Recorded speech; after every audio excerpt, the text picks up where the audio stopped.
Assalamualaikum warahmatullahi wabarakatuh. Di video hari ini aku akan menceritakan sirah Nabi Muhammad SAW dari lahir hingga usia 8 tahun. Rasulullah SAW lahir pada tanggal 12 Rabiul Awal tahun Gajah atau 570 Masehi di kota Makkah. Simak di sini kisah masa kecil Nabi Muhammad SAW dari masa kelahirannya hingga peristiwa yang dialaminya pada masa itu. Informasi mengenai kapan Nabi Muhammad lahir dapat disandarkan pada keterangan dari sejumlah hadits. Kelahiran hingga usia 8 tahun artinya, Rasulullah dilahirkan di hari Senin, tanggal 12 di malam yang tenang pada bulan Rabiul Awal, tahun Gajah. Dikutip dari Ifsyah Hamasah dalam buku kisah teladan 25 Nabi Rasul, Nabi Muhammad SAW dilahirkan oleh seorang ibu mulia bernama Aminah. Di kemudian hari, Nabi Muhammad SAW diutus oleh Allah sebagai panutan bagi seluruh umat manusia di dunia. Allah Subhanahu wa Ta'ala mengutusnya sebagai penutup para nabi dan rasul. Setelahnya, tidak akan ada lagi nabi dan rasul yang diutus oleh Allah Subhanahu wa Ta'ala. Kisah masa kecil Nabi Muhammad SAW saat kelahiran. Kelahiran Nabi Muhammad SAW disertai dengan peristiwa luar biasa. Pada saat itu, Abraha dan pasukannya bermaksud menyerang Ka'bah. Namun usaha mereka digagalkan oleh Allah Subhanahu wa Ta'ala dengan hujan batu dari neraka yang dibawa oleh burung-burung ababil. Sebab peristiwa itulah, tahun kelahiran Nabi Muhammad SAW dikenal sebagai tahun Gajah.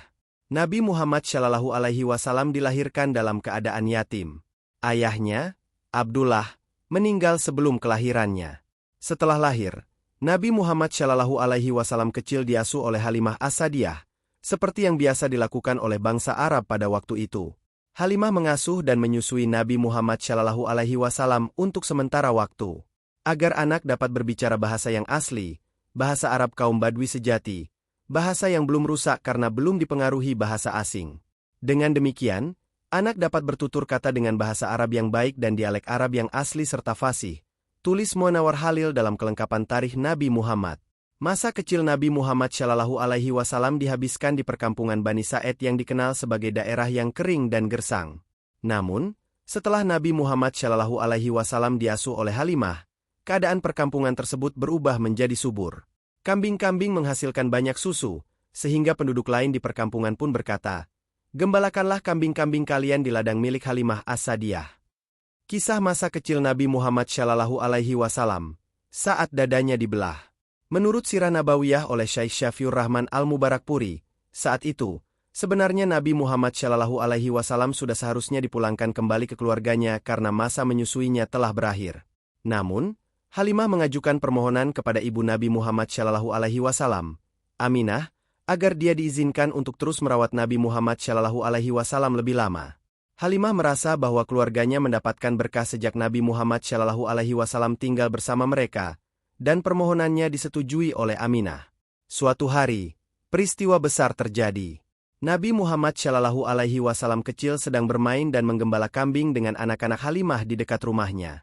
Tiba-tiba, dua orang laki-laki berpakaian putih mendekatinya dan membawa Nabi Muhammad SAW ke tempat yang agak jauh dari tempatnya menggembala. Saat itu, Nabi Muhammad SAW kecil ditinggalkan sendirian ketika anak-anak Halimah pulang untuk mengambil bekal makanan. Ketika anak-anak Halimah kembali, mereka tidak menemukan Nabi Muhammad di mana-mana, namun melihat peristiwa besar saat para malaikat membersihkan hati Nabi Muhammad SAW. Mereka berlari ke rumah untuk memberitahu Halimah dan suaminya. Mereka bergegas mencari Nabi Muhammad dan menemukannya duduk seorang diri di dekat sebuah rusun. Halimah bertanya mengapa Nabi Muhammad SAW berada di sana seorang diri, dan Nabi Muhammad menceritakan kejadian yang baru saja dialaminya. Dua orang laki-laki berpakaian putih tersebut ternyata adalah malaikat Jibril yang membersihkan hati Nabi Muhammad SAW. Malaikat Jibril membelah dada Nabi Muhammad SAW, mengeluarkan sesuatu dari hatinya, dan berkata bahwa itu adalah bagian setan dalam dirinya. Hati Nabi Muhammad SAW kemudian dimasukkan ke dalam sebuah bejana emas yang diisi dengan air zam-zam untuk dibersihkan. Lalu para malaikat mengembalikannya ke tempatnya semula. Peristiwa ini terjadi sekitar 3 kali dalam kehidupan Nabi Muhammad SAW, dan menjadi peristiwa pertama sebelum peristiwa Isra Mikraj dan sebelum menerima perintah sholat 5 waktu. Bekas luka akibat jahitan dapat dilihat oleh Anas Ra, yang menyaksikan kondisi dada Nabi Muhammad SAW. Berdasarkan tulisan dalam buku Al-Kalb, Kajian saintis dalam Al-Quran. Peristiwa pembersihan hati Nabi Muhammad Shallallahu Alaihi Wasallam mengandung makna kelapangan dada, yang memungkinkan kemampuan menerima, menemukan kebenaran, hikmah, kebijaksanaan, dan kemampuan untuk memaafkan kesalahan. Seperti yang tercantum dalam surah Taha ayat 25 dan Az-Zumar ayat 22. Kisah masa kecil Nabi Muhammad Shallallahu Alaihi Wasallam. Saat ibu dan kakek wafat. Nabi Muhammad Shallallahu Alaihi Wasallam saat berusia 5 tahun sudah kembali ke rumahnya. Ia mulai kembali hidup bersama ibunda dan kakeknya. Namun tak lama setelah itu, tepatnya saat Rasulullah Shallallahu Alaihi Wasallam berusia 6 tahun. Nabi Muhammad Shallallahu Alaihi Wasallam juga kehilangan sang ibu, Siti Aminah, yang meninggal dunia setelah mereka berdua ziarah ke makam Abdullah. Aminah dikabarkan jatuh sakit sebelumnya dan dikuburkan di sebuah desa bernama Abwa'a.